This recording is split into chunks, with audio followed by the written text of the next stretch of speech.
Ada sebuah perumpamaan yang indah yang disampaikan oleh baginda Rasulullah SAW, di mana beliau mengibaratkan bahwa sikap hidup, mentalitas orang-orang yang beriman itu seperti lebah. Sifat-sifat binatang biasanya kalau dinisbahkan kepada manusia sering berkonotasi negatif. Manusia bermental tikus misalnya. Kenapa? Karena amalan tikus itu kan suka menggeragoti barang yang disimpan baik-baik. Uang negara disimpan baik-baik, digeragoti oleh tikus. Hutan lindung dijaga, digeragoti oleh tikus. Illegal logging namanya. Tikusnya sekarang pakai dasi. Manusia bermental kera, monyet. Apa kera itu? Tamak bin rakus alias serakah. Coba monyet kasih pisang, dimakan. Penuh mulutnya, kasih lagi tangannya yang nyepeng. Kasih lagi, kakinya pun bisa megang. Mulut penuh, tangan penuh, kaki megang. Teman sebelahnya dikasih pisang, masih dirampas juga. Manusia bermental monyet menjadi penghalang bagi tumbuhnya pemerataan. Sehingga sering terjadilah gunung ditimbun, sumur digali. Gunung yang sudah tinggi itu ditimbun, sumur yang sudah dalam itu pun masih digali lagi. Jadi sifat binatang kalau dinisbahkan kepada manusia sering berkonotasi negatif. Tapi kali ini Rasul mengibaratkan mentalitas seorang mukmin seperti lebah, tawon. Apa sih lebah itu? Dan kenapa orang mukmin seperti itu? Mari kita kaji lebah ini. Yang pertama, lebah itu yang dihisap selalu saripati bunga. Belum pernah lebah makan yang lain. Belum pernah kita dengar ada lebah makan oncom, lebah makan tahu, lebah makan lempeyek. Belum pernah. Yang dihisap selalu saripati bunga. Ini potret. Orang beriman itu mentalitasnya selektif. Yang dimakan yang Allah ridha, yang diminum yang Allah ridha, yang dimakan yang Allah ridha. Selektif dia. Karena apa? Karena yang kita makan, yang kita minum akan masuk ke perut besar. Digiling oleh perut besar, melahirkan energi, menggerakkan sel-sel pembuluh saraf. Kalau itu dihasilkan dari makanan haram, kita akan cenderung berpikir yang haram juga. Gak ada maling mikirin majelis taklim. Yang dipikirin rumah siapa lagi nanti malam. Karena itu umat ini orang beriman selektif.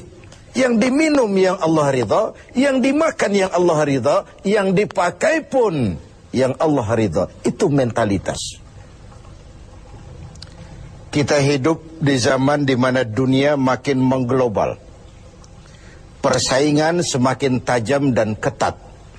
Tapi seiring dengan itu, kita makin banyak punya pilihan. Jangankan soal makan dan minum, soal ibadah saja, orang sudah banyak pilihan sekarang ini. Di depan rumahnya ada masjid. Dia sholat Jumat ke masjid lain yang lebih jauh. Dia mau bayar taksi. Waktu orang tanya, bung, depan rumahmu kan masjid, kenapa kau berongkos sholat ke tempat yang lebih jauh? Apa jawabnya? Saya sholat di sana merasa tambah ilmu, mas. Khutbahnya bagus, sholatnya khusyuk, imamnya bacaannya fasih. Masjid kita ini khutbahnya bahasa Arab, khotibnya aja nggak ngerti, apalagi saya. Ibadah pun orang sudah memilih. Begitulah kemudahan-kemudahan yang dihasilkan oleh ilmu dan teknologi menyebabkan kita mempunyai banyak pilihan. Karena itu dalam hal sandang, pangan, dan papan, filter harus kuat. Orang mukmin mentalitasnya tidak asal pakai, tidak asal makan, tidak asal minum, tapi ada frame. Allah ridho apa tidak? Yang diminum, yang Allah ridho. Yang dimakan, yang Allah ridho. Yang dipakai pun, yang Allah ridho. Itu mentalitas. Yang dihisap selalu saripati bunga. Yang dimakan makanan yang selektif. Yang baik. Baik menurut siapa? Menurut Allah. Bukan menurut kita. Kalau menurut kita kan relatif. Baik kata kita, belum tentu baik kata orang lain. Enak menurut kita, belum tentu enak juga menurut orang lain. Jadi barometernya itu yang baik adalah apa yang dikatakan baik oleh Allah. Yang tidak baik, apa yang dikatakan tidak baik oleh Allah. Ini yang pertama. Yang kedua, orang mukmin itu seperti lebah. Apa lebah itu? Yang dikeluarkan selalu madu. Yang dihisap saripati bunga, yang dikeluarkan madu. Yang masuk baik, yang keluar juga baik. Ucapannya baik, tingkah lakunya baik, perbuatannya baik, bahkan diamnya pun untuk sesuatu yang baik. Luar biasa contoh ini. Begitulah orang mukmin itu. Ucapannya, tingkah lakunya membawa manfaat bagi lingkungannya. Dan ini diperkuat dengan yang ketiga dari lebah. Apa lebah itu? Kemana dia hinggap tidak ada dahan yang patah. Perhatikan. Kemana saja dia terbang, di mana saja dia hinggap, tidak ada dahan yang patah. Kalau ini mentalitas seorang mukmin, artinya kemanapun dia pergi, dimanapun dia tinggal, pantang dia jadi biang kerok buat lingkungannya. Keutuhan kita sebagai bangsa masih rentan. Berbagai konflik belum sepenuhnya bisa teratasi. Entah yang berlatar belakang sara, etnis, agama. Di Papua sana, di Poso sana, bahkan di kota-kota besar di berbagai daerah sering terjadi tawuran antar kampung. Untuk hal-hal yang sepele, untuk hal-hal yang remeh. Sehingga kita kehilangan pertimbangan. Seorang mukmin tidak beriman dianggap kalau tetangganya tidak pernah aman dari gangguan lidahnya atau gangguan tangannya. Wallahi la yu'min, la yu'min, la yu'min. Sampai 3 kali Rasul menyatakan, demi Allah, belum dinyatakan beriman. Belum beriman, belum beriman. Sampai tetanggamu aman dari gangguan lidahmu dan gangguan tanganmu. Begitulah kita ini. Orang mukmin dituntut menjadi manfaat bagi lingkungannya. Kemana dia hinggap, tidak ada dahan yang patah. Tapi yang keempat, lebah. Jangan coba-coba diusik. Jangan coba-coba diganggu. Kalau sekali kita diganggu dia, kemanapun kita pergi, insya Allah dikejarnya. Nyelam di air pun masih ditunggunya. Tapi kalau tidak diusik, tidak diganggu, nggak ada lebah iseng ke pasar nyariin orang lalu menggigit orang di sana. Nggak ada. Begitu dia terusik, dia tampil menjaga harga dirinya. Dia tampil mempertahankan kehormatan dirinya. Inilah mentalitas mukmin. Dia tidak pernah buka front, gak pernah cari gara-gara, gak pernah cari musuh. Tapi bertemu musuh pun dia pantang lari. Pemirsa TV 7 yang berbahagia, kita sarikan dari 4 mentalitas ini. Pertama, orang mukmin adalah orang yang selektif.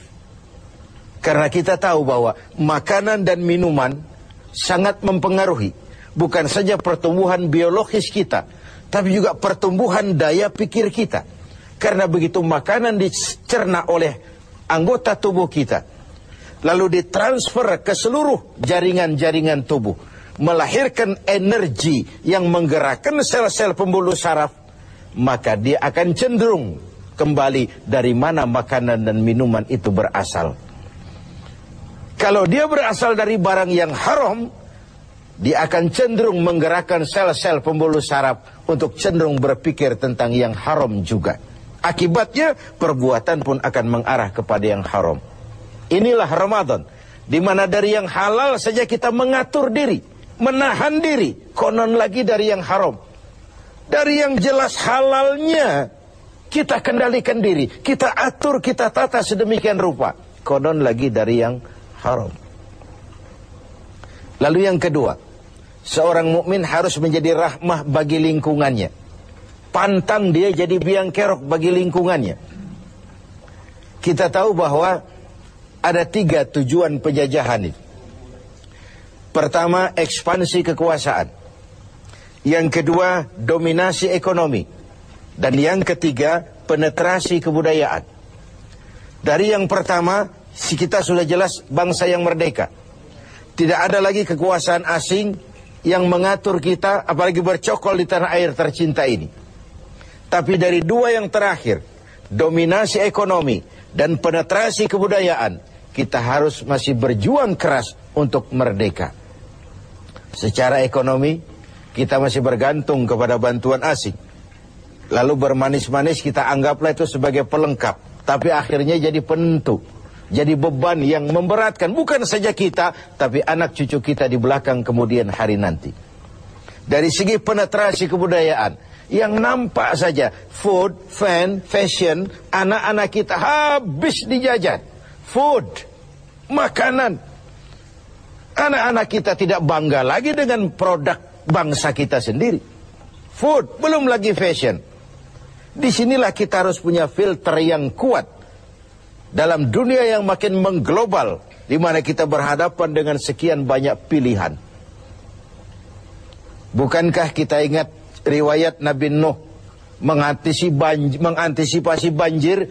Beliau oleh Allah diperintahkan membuat kapal. Seperti itulah kita sekarang ini. Mungkin sebagian kita menghadapi banjir lumpur di Sidoarjo sana.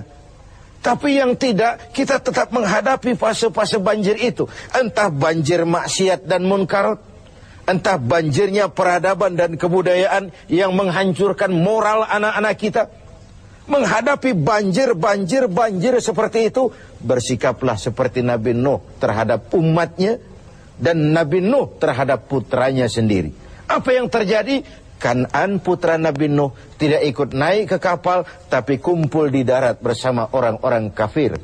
Sebagai orang yang punya tanggung jawab, Nabi Nuh memanggil putranya untuk ikut naik ke kapal, jangan sampai hanyut ditelan banjir. Begitulah kita harus menyelamatkan anak-anak kita, naik kapal iman, naik kapal kebersamaan, naik kapal keselamatan, agar tidak dihantam oleh banjir. Pemirsa, semoga mentalitas ini ada pada diri kita.